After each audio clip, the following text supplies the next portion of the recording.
हाँ जी दोस्तों, welcome to electric English vocabulary short series day 18। चलिए लास्ट क्लास का कुछ डिस्कस करते हैं। He feared that his blank would not be enough to cover the debts. मतलब कोई ना कोई चीज जो है वो इनफ नहीं होगी उसका कर्जा चुकाने के लिए। तो चारों का मतलब पता होना चाहिए। पैट्रिमनी का मतलब क्या है? जो बाप दादा से पैसा मिलता है, इनहेरिट होके मिलता है, प्रॉपर्टी मिल रही है। मैट्रिमनी का मतलब क्या है? शादी, मैट्रिमोनियल साइट्स बताया था। और पेट्रोनिमिक का मतलब क्या था? जो नाम हम अपने पापा से लेते हैं, है ना। आपको एग्जांपल भी दी थी। और अल्मा मैटर का मतलब क्या था? कि जिससे हम स्टडी वगैरह करते हैं, कॉलेज यूनिवर्सिटी वगैरह होगी। तो हम यहाँ पे पैसे की बात ही कर रहे हैं भाई, जो भी पैसा उसको वसीयत में मिलेगा उससे भी उसका कर्जा नहीं चुकेगा। ठीक है, तो इसी वजह से चादर दे के पैर पसारो। ठीक है जी, चलो आई होप आपको समझ आ गया होगा। आज का जो हमारा वर्ड है दैट इज आर्क एनिमी। ठीक है, आर्च एनिमी।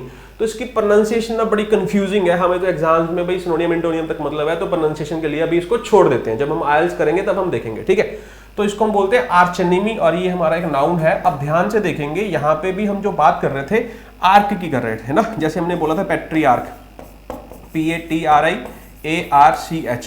तो पैट्री, यहाँ पे आर्क, यहाँ पे कक्के की साउंड है, यहाँ पे च की साउंड है। ठीक है, तो ये ध्यान रखना है। तो यहाँ पे आर्क का मतलब मैंने आपको क्या बताया था कि शासन, रूल। यहाँ पे पैट्री का मतलब मैंने क्या बताया था? फादर। तो फादर के द्वारा रूल किया जा रहा है। तो आर्क का एक मतलब तो रूल होता है, एक इसका और भी मतलब होता है, ध्यान से समझना। आर्क का एक और मतलब होता है दैट इज मेन, या फिर दैट इज प्रिंसिपल, जो सबसे इंपॉर्टेंट है, चीफ जिसको हम बोलते हैं।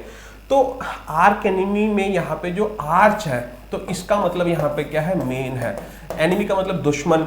तो जैसे सपोज करो कि कोई हीरो है और एक इंसान, एक विलन है फिल्म में, और एक्शन मूवी है, एक हीरो है एक विलन है।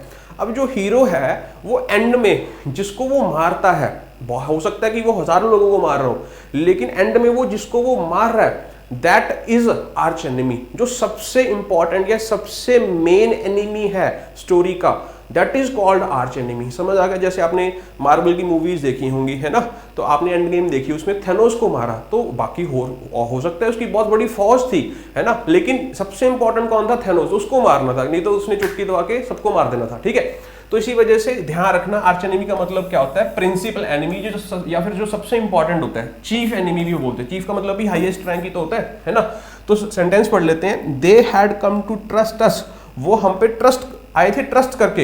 And now we had to break the trust. But हमने उनका ट्रस्ट तोड़ना है, मतलब तोड़ा, और हमने उनको भेज दिया किसके पास? उनके आर्च एनिमी के पास, सबसे बड़े दुश्मन के पास। समझ आ गया? तो भाई आर्च का मतलब या तो रूल करना होता है, या फिर चीफ, या फिर प्रिंसिपल होता है। सबसे पहले वर्ड देखते हैं आर्किटेक्ट। तो आर्किटेक्ट का मतलब क्या होता है? कोई भी एक ऐसा डिजाइनर जिसका ओहदा सबसे बड़ा है। कोई डिजाइन कर रहा है घर, है ना, तो हो सकता है कि मिस्त्री भी है भाई, है ना, और भी बहुत सारे लोग हैं जो आपको सजेशन देके जाएंगे। लेकिन जो सबसे इंपॉर्टेंट कौन है? जो जिसने इसको नक्शा बनाया, जो इसको डिजाइन कर रहा है, उसी को हम क्या कहते हैं? आर्किटेक्ट। तो आर्किटेक्ट का मतलब क्या होता है? अ प्रिंसिपल डिजाइनर या principal builder of a building. समझ आ गया जी? नाउन है जी। उसके बाद आर्च एनिमी हमने पढ़ लिया, ये भी हमारा नाउन है। पैट्रियार्क ये हमने पढ़ लिया कि एक फादर जो रूलर है ना, ओल्ड मैन जो रूल कर रहा है। पैट्रियार्क का मतलब जो फीमेल है, मदर है, जो रूल कर रही है ना। What is एनर्की? तो इसको एनर्की पढ़ते हैं, एनार्ची नहीं पढ़ते। ठीक है, एनर्की पढ़ते हैं। और एन का मतलब यहाँ पे नो है। एन का मतलब यहाँ पे क्या है? नो। आर्की का मतलब यहाँ पे मैंने क्या बताया? रूल। तो इसका मतलब क्या हो जाएगा यहाँ पे? No rule. तो एनर्की का मतलब क्या है? एक ऐसा सिस्टम, एक ऐसा समाज जहां पे कोई रूल है ही नहीं, जहां पे कोई लॉ ही नहीं है, लॉलेस सिचुएशन है। जितना मर्जी धांधलेबाजी करो, जितनी मर्जी करप्शन कर लो, जितना मर्जी वायलेंस फैलाओ, कोई कुछ कहने वाला नहीं है, जो मन में आए वो करो, है ना। तो ऐसी सिचुएशन को, ऐसे समाज को, ऐसे सिस्टम को हम बोलते हैं एनर्की। और मोनो का मतलब क्या होता है? वन। मोनो का मतलब क्या होता है? वन।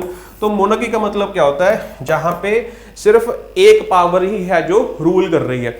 जैसे अब ये जनरल स्टडीज में ये होमवर्क है आपका आज, ये आपने एग्जांपल लिख के बतानी है। ठीक है, क्योंकि बहुत सारे स्टूडेंट्स को पता होगा, अगर आपको लगता है कि आपकी जीएस स्ट्रांग है, तो आप कुछ एक दो देशों का नाम लिखिए जिससे ये क्लैरिटी हो जाए। जैसे मैं ब्रिटेन में, यूके में बताऊं, है ना, तो वहां पे उनके राजा का अभी मुझे लगता है पीछे देहांत हुआ है, तो वहां पे वो राज कर रहे हैं, तो वो एक एग्जांपल हो सकती है। बाकी आप एग्जांपल के साथ नीचे बताएंगे आज ही। ठीक है, उसके बाद डाई। तो डाई हो गया, ये बाई हो गया। इनका मतलब क्या होता है? दो होता है। तो ऐसी जगह जहां पे दो powers, two powers, two alliances बोल सकते हैं, जहाँ पे इलेक्शन भी हो रहे हैं, आप ये समझ लो, और वहाँ पे कोई राजा रानी भी है ना, या फिर कोई एम्परर भी है ना, तो उस तरीके का जो है दोनों ही राज कर रहे हैं, तो उस केस के सिनेरियो को हम क्या बोल सकते हैं, डायरार्की। पेंट का मतलब 5, तो जहाँ पे 5 पावर्स, 5 पावर्स मिलके, 5 ग्रुप्स मिलके क्या कर रहे हैं, राज कर रहे हैं, शासन कर रहे हैं। और उसके बाद ओलिगार्ची, ठीक है, ओलिगार्की का मतलब क्या होता है, ओली का मतलब असिलेक्टेड पीपल, ठीक है, कोई भी एक सिलेक्टेड ग्रुप है, ठीक है, मतलब कुछ लोगों का ग्रुप है, उन कहते हैं ना दुनिया में सिर्फ 5% लोग मिलके ही पूरी दुनिया को चला रहे हैं, उनके पास ही सारा पैसा है और वही जो है घुमाए जा रहे हैं, है ना, हम तो उनके कठपुतलियां हैं ऐसे समझते हैं। तो जो वो 5% लोग होते हैं, या फिर कोई एक ऐसा सिस्टम जहाँ पे वो 5% लोग ही पूरे देश को या पूरी ट्राइब को, पूरे शहर को राज कर रहे हैं, तो उसी प्रैक्टिस को या उसी सिस्टम को हम बोलते हैं ओलिगार्की। ठीक है, समझ आ गया? आई होप कि क्लियर हो गया होगा भाई।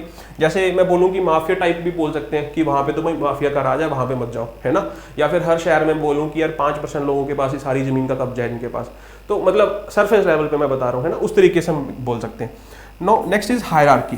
हायरार्की नहीं, हायरार्की, हाई, ठीक है जी, तो हायरार्की बोलना है। और आपने एक वर्ड सुना होगा हियर, ठीक है, हियर का मतलब क्या होता है, ये मेल होता है और एम, और अगर ES लगा दोगे पीछे तो ये फीमेल बन जाएगा, ठीक है, ES लगाने से फीमेल बन जाती हैं, ठीक, एक्ट्रेस, ठीक, एक्टर तो OR लगता है ना, OR या ईयर लगाने से मेल बनता है और ESS लगाने से फीमेल बनती है। टाइगरेस होता है ना, टाइगर तो नहीं होता, तो ये सॉरी ध्यान रखना है, तो ये फीमेल है। हियर का मतलब क्या होता है, वारिस, है ना। तो हायरार्की का मतलब क्या होता है, जब शासन किया जाता है किसके द्वारा, वारिस के द्वारा, तो ये बात आपको ध्यान रखनी है। तो शासन बाय वारिस, या फिर हम जब हम कैटेगराइज करते हैं कि जिस लेवल पे जिस इंसान की जितनी इंपॉर्टेंस है उतनी इंपॉर्टेंस पे उसको उस हिसाब से उसको ओहदा दे दिया, तो उस हिसाब से भी हम हायरार्की बोल देते हैं, ठीक है, कि पहले ये कांस्टेबल आ गया, फिर ये आ गया, फिर हेड कांस्टेबल आ गया, फिर सब इंस्पेक्टर आ गया, फिर सब इंस्पेक्टर आ गया, तो जिस हिसाब से उसका ओहदा है, इंपॉर्टेंस, उस हिसाब से उसका रैंक मिल गया, उसकी पोजीशन मिल गई, इस तरीके से भी हम बोल सकते हैं, ठीक है। Next is गेनार्ट। गेन का मतलब क्या होता है, बर्थ, रूट वर्ड समझ लो, बर्थ, ठीक है, तो जिसने जन्म दिया, तो घर में जो सबसे इंपॉर्टेंट बंदा है, ठीक है, पापा भी हो सकते हैं, दादाजी भी हो सकते हैं, दादी भी हो सकते हैं, कोई भी हो सकता है, ठीक है, लेट्स नॉट बी पार्शियल, बायस नहीं होते, तो मम्मी भी हो सकती है, कोई भी हो सकता है, जो सबसे इंपॉर्टेंट है घर पे, ठीक है, तो उसी को हम बोलते हैं गेनार्क, उसी का रूल चल रहा है, ठीक है। तो ये मैंने भाई आप सबको बता दिए, स्क्रीनशॉट ले लो या फिर नोट कर लो, आपकी मर्जी है। मैंने होमवर्क बता दिया भाई, आप अगर आपको लगता है कि आपकी GS स्ट्रांग है, तो एटलीस्ट आप किसी भी शहर का, देश का कहीं का एक एग्जाम्पल कोट जरूर कीजिए, मुझे भी कुछ ना कुछ आपसे सीखने को मिले, बाकियों को भी आपसे सीखने को मिले, ठीक है।